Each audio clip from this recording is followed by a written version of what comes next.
2012 کے انتخابات کے وقت جب ٹکٹس کے فیصلے ہو رہے تھے تو اس وقت پارٹی کے کرتا دھرتاؤں نے میرے ٹکٹ کی بھرپور مخالفت کی۔ نوجوان ہے، سیاسی بیک گراؤنڈ نہیں ہے، نہ اپنا کوئی ووٹ ہے نہ خاندان کا۔ صرف ایک شخص تھا جس کو یقین تھا کہ پاکستان بدل چکا ہے، اور اس تبدیلی کا پوسٹر بوائے بننا میرے حصے میں لکھا گیا۔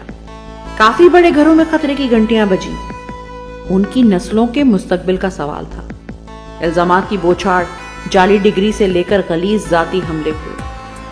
اگلی حکومت میں عمران خان نے پھر اس ذی شعور اعلیٰ قیادت کے مخالف جا کر سب سے بڑے بجٹ والی وزارت سونپ دی۔ بڑی بڑی کرسیوں پر لوگ تل ملائے۔ اللہ کا کرم تھا، اس نے مجھے عمران خان کا اعتماد قائم رکھنے کی توفیق دی۔ دہشت گردی کی واپسی پر میرا سٹینڈ اور 9 مئی کے بہانے تو بعد میں ہاتھ آئے کہ جن کے ذریعے مجھے انتخابات سے مائنس کرنے کا جواز ڈھونڈا۔ ڈی چوک پر پھانسی کی دھمکی تو باجوہ صاحب نے مجھے مارچ 2022 میں ہی پہنچا دی تھی، اور یہ ضروری بھی تھا، میرا نشان عبرت بننا ضروری تھا، مگر مس کیلکولیشن ہو گئی۔ ہم سمجھاتے رہ گئے مگر اپنے گھمنڈ میں سمجھ نہیں پائے وہ بات جو عمران خان جانتا تھا، جو یہ سمجھ نہیں پائے کہ میں تبدیلی کا پوسٹر بوائے ضرور تھا، فقط میں ہی تبدیلی نہیں تھا۔ عمران خان نے ہزاروں کی پود اپنے ہاتھوں سے لگائی تھی، اور ان ہزاروں کے بعد لاکھوں تیار ہیں۔ میں نہیں لڑا، میرے ایک یونین کونسل کا ورکر ان خدائی کے دعوے داروں کے حمایت یافتہ امیدوار سے تاریخی لیڈ لے گیا۔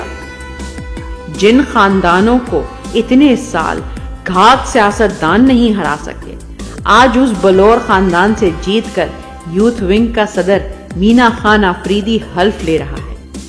جس فاٹا کی نشستوں پر ایک خاندان سے دوسرے خاندان کی باریاں لگتی تھیں، اس کی نمائندگی میرے بازو سہیل آفریدی کے پاس ہے۔ وہ جس کو پختونخوا میں عمران خان کی سیاست کو دفن کرنے کا دعویٰ تھا، اس کی رعونت پر آج آخری فاتحہ پڑھنے والا شاہ احد میرے ISF کا نوجوان ہے۔ پختونخوا میں مسلم لیگ کے آخری قلعہ ہزارہ پر یوتھ ونگ کے اکرام خان غازی نے انصاف کا پرچم لہرایا۔ شیر علی آفریدی، شاہد خٹک، اب کتنوں پر کانٹا لگانا ہے۔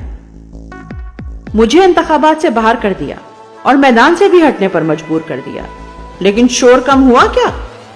مجھ سے اونچا بول رہا ہے صدام ترین۔ پارلیمان میں جگہ بناتے تو شاید اسے سال لگ جاتے، مگر اس کا حق چھین کر آپ نے اس کی آواز دنوں میں گھر گھر پہنچا دی۔ قاسم خان سوری نہیں ہے تو سالار کاکڑ ہے۔ آپ نے اس کا مینڈیٹ جس کو بھی دیا، عوام کے لیے تو وہی نمائندہ ہے جس کو انہوں نے ووٹ دیا۔ عالمگیر محسود اور ارسلان گھمن کو قیادت سے دور رکھا تھا، اپنے ہاتھوں ان کا راستہ صاف کر دیا۔ آج ان کی سیٹیں لے کر اوروں کی جھولی میں ڈال بھی دیں تو کون سی کسی نے عزت سمیٹ لی اور کون سی ہار انہوں نے تسلیم کر لی۔ اور یہ تو وہ نام ہے جو ہم سن رہے ہیں۔ 2 سال سے پارٹی کو کون زندہ رکھے ہے؟ عمران خان تو پچھلے 6 مہینے سے جیل میں ہے، مجھ سے فسادی بھی منظر سے غائب ہو گئے۔